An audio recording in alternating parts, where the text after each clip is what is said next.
आइक्रास के एक और उत्तेजक कैप्सूल में आपका स्वागत है। एक कृतज्ञपूर्ण हृदय महानता की शुरुआत है। तो चलिए तैयार हो जाएं और कृतज्ञ हृदय के साथ आगे कदम बढ़ाएं। आज के कैप्सूल के मुख्य आकर्षण हैं प्रधानमंत्री का 3 शहरों का वैक्सीन दौरा।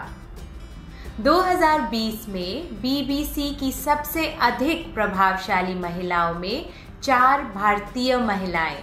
हैदराबाद स्मार्ट बैगेज ट्रॉली इस्तेमाल करने वाला पहला भारतीय हवाई अड्डा होगा। दुनिया के सबसे अकेले हाथी के रेस्क्यू के लिए मशहूर सिंगर शेर पाकिस्तान में। भारतीय अनुसंधानकर्ताओं के अनुसार कोविड-19 पीपीई का उपयोग बायोफ्यूल के रूप में किया जा सकता है। भारत और ऑस्ट्रेलिया के बीच खेले जा रहे ओडीआई सीरीज में ऑस्ट्रेलिया की जीत और हमारा बेहतरीन F2 सेगमेंट। दुनिया में सब लोग सांस रोककर कोरोना वायरस की वैक्सीन का इंतजार कर रहे हैं। पिछले हफ्ते श्री नरेंद्र मोदी ने कोरोना वायरस महामारी के लिए तैयार किए जा रहे वैक्सीन में हुई प्रगति देखने के लिए एक के बाद एक 3 शहरों का दौरा किया। वे स्वयं अहमदाबाद में जायडस बायोटेक पार्क, हैदराबाद में बायोटेक और पुणे में सीरम इंस्टीट्यूट में वैक्सीन तैयार करने की प्रक्रिया की समीक्षा करने लगे। बाद में उन्होंने भारत में कोविड-19 के लिए वैक्सीन तैयार करने वाली 3 और टीमों के साथ वर्चुअल मीटिंग की। हम उम्मीद करते हैं कि ये कंपनीज जल्दी ही हम सबके लिए वैक्सीन उपलब्ध करा देंगी। भारत के शिक्षा मंत्रालय ने उग्र निर्णय लिया है कि आईआईटी और एनआईटी में अगले एकेडमिक ईयर से मातृभाषा में इंजीनियरिंग कोर्स उपलब्ध कराए जाएंगे। इसके लिए कुछ आईआईटीज और एनआईटीज को चुना जा रहा है। कोरोना महामारी के दौरान स्कूल एजुकेशन बोर्ड की स्थिति का मूल्यांकन करने के बाद नेशनल टेस्टिंग एजेंसी एनटीए द्वारा कॉम्पिटिटिव परीक्षाओं के लिए सिलेबस तैयार किया जाएगा। असल में इससे उन राज्यों के विद्यार्थियों को बहुत सहायता हो जाएगी जहां शिक्षा का माध्यम उनकी क्षेत्रीय भाषा है। दिसंबर के महीने की अच्छी खबर, कोरोना वायरस के लिए वैक्सीन का अनुमोदन करने वाला यूके पहला देश बन गया है और उसने मास वैक्सीनेशन के लिए रास्ता खोल दिया है। यह कार्य अगले हफ्ते से शुरू हो जाएगा। यह दावा किया जा रहा है कि इस वैक्सीन से 95% तक की सुरक्षा मिल सकेगी। रूस के प्रधानमंत्री व्लादिमीर पुतिन ने भी देश की अथॉरिटीज को आदेश दे दिए हैं कि अगले हफ्ते से स्वैच्छिक आधार पर स्पुतनिक वी वैक्सीन का मास वैक्सीनेशन शुरू किया जाए। बीबीसी की वार्षिक सूची में पूरी दुनिया में सबसे ज्यादा प्रेरणा देने वाली और प्रभावशाली 100 महिलाओं में इस साल 4 भारतीय महिलाएं हैं। उत्तराखंड की रिद्धिमा पांडे एक यूथ क्लाइमेट एक्टिविस्ट है।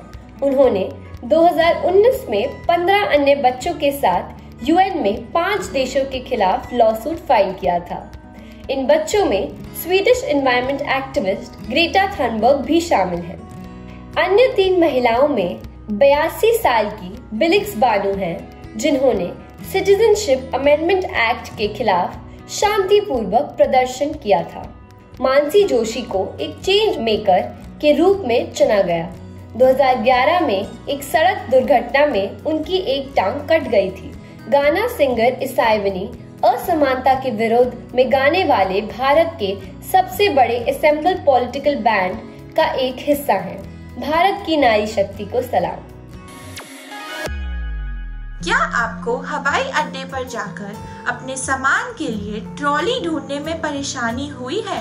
अब हैदराबाद के राजीव गांधी अंतर्राष्ट्रीय हवाई अड्डे पर स्मार्ट बैगेज ट्रॉली का इस्तेमाल हो सकेगा ताकि लोग इस परेशानी से बच सके। एयरपोर्ट ऑपरेटर GHIAL यह सुनिश्चित करेंगे कि ट्रॉलियों की मांग के अनुसार वहां काफी संख्या में ट्रॉलियां हो। कोई ट्रॉली एयरपोर्ट की बाउंड्री से बाहर ले जाई जाती है तो इनबिल्ट सिक्योरिटी मैकेनिज्म इसकी सूचना अथॉरिटीज को दे देगा।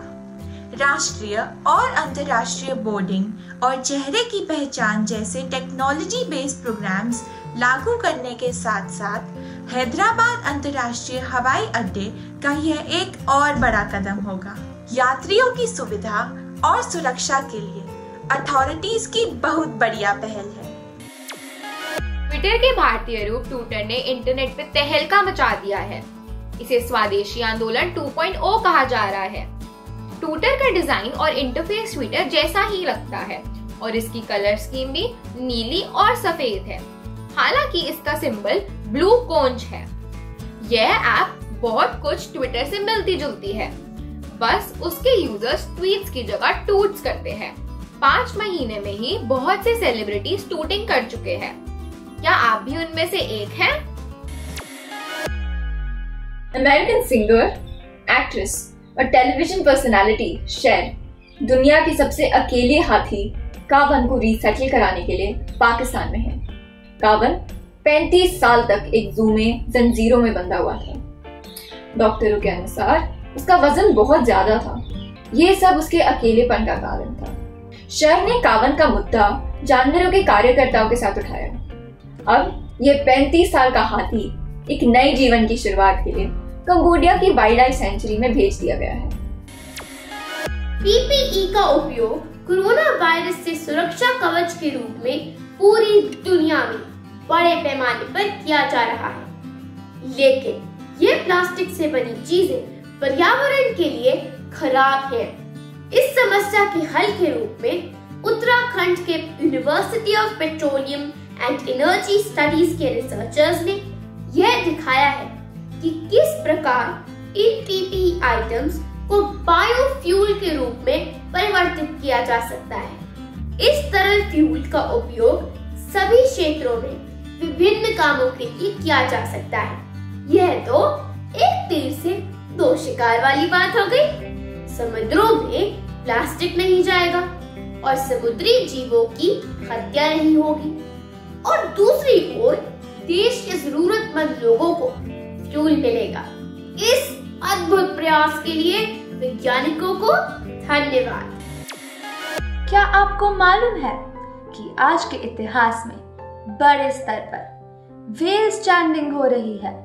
हाल ही की एक घटना में रिमोट चैथम आइलैंड्स में लगभग 100 पायलट व्हेल्स और बॉटलनोज डॉल्फिन्स मर गए। 97 पायलट व्हेल्स और 3 डॉल्फिन्स मृत पाई गई। यह अभी पूरी तरह समझ नहीं आया है कि इन व्हेल्स को स्टैंड क्यों किया गया, लेकिन पायलट व्हेल्स समुद्र तट पर आने की ज्यादा इच्छुक होती हैं। प्रिय आई ग्रास्पर्स, अद्भुत चीजें हमेशा हैरान करने वाली होती हैं। कुछ दिन पहले लोगों ने मुंबई के जुहू बीच पर चमकती हुई नीली लहरें देखी। इन नीली लहरों से आसपास नीली रंगत फैल गई। यह बायोलुमिनेसेंट प्लैंकटन से उत्पन्न फिनोमेना ऑफ बायोलुमिनेसेंस है, जिसे नॉक्टिलुका सिंटरेंस या समुद्र चमक कहा जाता है। आसमान में चमकते तारे और चमकता हुआ पानी बहुत ही अद्भुत दृश्य होगा, है ना? जैसा कि हम सब जानते हैं कि फोटोसिंथेसिस वह प्रक्रिया है जिसमें पेड़ कार्बन डाइऑक्साइड लेकर ऑक्सीजन पैदा करती है। ग्लोबल वार्मिंग और जलवायु परिवर्तन के कारण पतझड़ का मौसम समय से पहले ही शुरू हो गया है। इसका मतलब हुआ कि अब पेड़ पहले की तुलना में कम कार्बन ले पाएंगे। इससे ग्लोबल वार्मिंग का स्तर और बढ़ जाएगा और ये एक विशेष साइकिल बन जाएगा। यूरोप के पेड़ों पर की गई एक रिसर्च से पता चलता है कि पेड़ों के पत्ते समय से पहले गिर रहे हैं। इसका सीधा अर्थ यह हुआ कि कम फोटोसिंथेसिस और कम ऑक्सीजन। आई ग्रास्पर्स, हम यह तो कर सकते हैं कि ज्यादा पेड़ लगाएं। प्रिय आई ग्रास्पर्स, हर चीज का मूल्यांकन उसे देखकर नहीं किया जा सकता। जब नागालैंड के मोन जिले के एक गांव में रहने वालों ने जंगलों में काम करते हुए चमकते हुए क्रिस्टल देखे तो उन्हें लगा कि वे डायमंड है और यह खबर सोशल मीडिया पर वायरल हो गई। लेकिन जब राज्य सरकार ने उसकी छानबीन के आदेश दिए तो भूवैज्ञानिकों की एक टीम ने इस बात की पुष्टि की कि चमकने वाली चट्टानों वास्तव में क्वार्ट्ज क्रिस्टल हैं।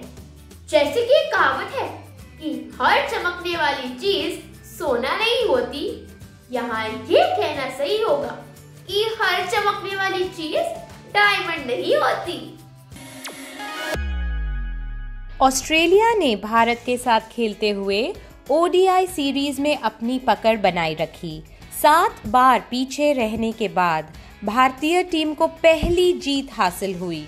हार्दिक और जडेजा की भागीदारी से बने 150 रन काफी महत्वपूर्ण रहे, जबकि स्टीव स्मिथ की बैटिंग टॉप क्लास रही।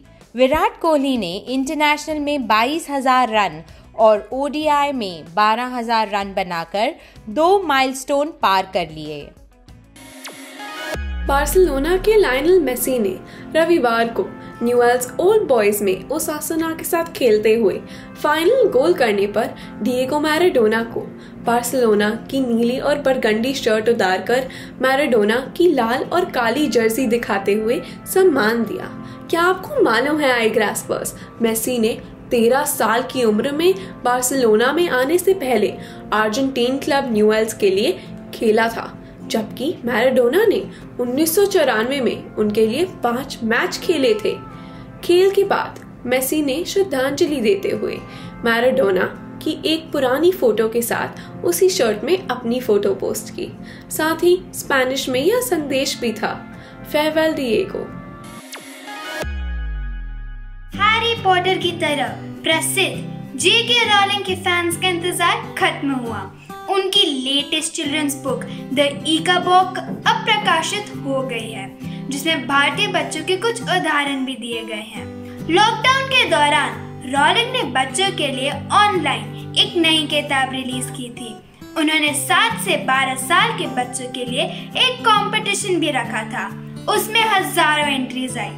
उनमें से इस बुक के लिए उन्होंने 34 विजेताओं को चुना, जिनमें से 8 भारतीय हैं। इस बुक की बिक्री से मिलने वाली रॉयल्टी राउलिंग्स चैरिटेबल ट्रस्ट को जाएगी। इससे कोविड-19 से प्रभावित लोगों को सहायता मिलेगी। हमें जल्दी से जल्दी यह खरीदनी चाहिए।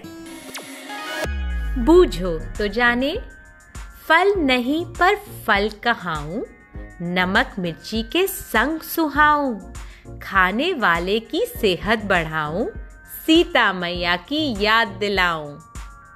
बताओ क्या? मैं हूँ सीताफल। विश्व स्वास्थ्य संगठन या WHO ने शारीरिक रूप से चुस्त रहने के लिए गाइडलाइन जारी की है। उनका कहना है कि बच्चों और युवाओं को कोविड के समय के दौरान अपने आप को तंदुरुस्त रहने के लिए रोज 1 घंटा फिजिकल एक्सरसाइज करनी चाहिए। WHO का यह भी कहना है कि बच्चों को इलेक्ट्रॉनिक स्क्रीन के सामने ज्यादा समय नहीं बिताना चाहिए। इन गाइडलाइंस में इस बात पर भी जोर दिया गया है कि अडल्ट्स को भी हफ्ते में कम से कम 2.5 घंटे फिजिकल एक्सरसाइज करनी चाहिए। इसमें सैर करना, साइकिल चलाना, बागबानी करना और साफ सफाई शामिल है। कोविड-19 के समय में अपने शारीरिक और मानसिक स्वास्थ्य के लिए ये सब बहुत जरूरी है। इस सप्ताह का मुहावरा है आंखों का तारा, जिसका मतलब है बहुत प्यारा। करण तो अपने माता पिता की आंखों का तारा है। पहचानिए कौन? यह रचनात्मक कल्पनाकार अमेरिका एनिमेशन इंडस्ट्री के प्रथम अन्वेषक थे। फिल्में निर्मित करने के लिए उन्हें 22 ऑस्कर अवार्ड्स मिले थे। उन्होंने अब आईवर्क्स के साथ मिलकर प्रसिद्ध कार्टून मिकी माउस का निर्माण किया था। यह सुनकर तो आप जान ही गए होंगे कि वह वॉल्ट डिज्नी है। क्या आपको मालूम है कि वॉल्ट डिज्नी ने डिज्नीलैंड अम्यूजमेंट पार्क्स की स्थापना भी की थी? क्या आपको मालूम है कि कुछ मछलियां जमीन पर चल सकती हैं? जी हाँ, आपने सही सुना। ये सभी तो वास्तव में चल नहीं सकती, लेकिन 11 इस प्रकार की मछलियां हैं जो कुल बुलाते हुए और छलांगे लगाते हुए जमीन पर आगे सरक सकती हैं। ये कुछ समय तक पानी के बाहर भी जीवित रह सकती हैं। इन्हें पृथ्वी और पानी दोनों में रहने वाले जीव यानी एम्फिबियस कहा जाता है। Quiz time. एक ऐसी उभयचर मछली प्रजाति का नाम बताइए जो 2 साल तक पानी के बिना जीवित रह सकती है। अपने जवाब contact us at igrass.com पर लिख भेजिए। पिछले सप्ताह के क्विज के जवाब। फ्रैंक स्टेला एक मशहूर न्यूनतमवादी कलाकार थे जिन्होंने ब्लैक पेंटिंग्स बनाई थीं।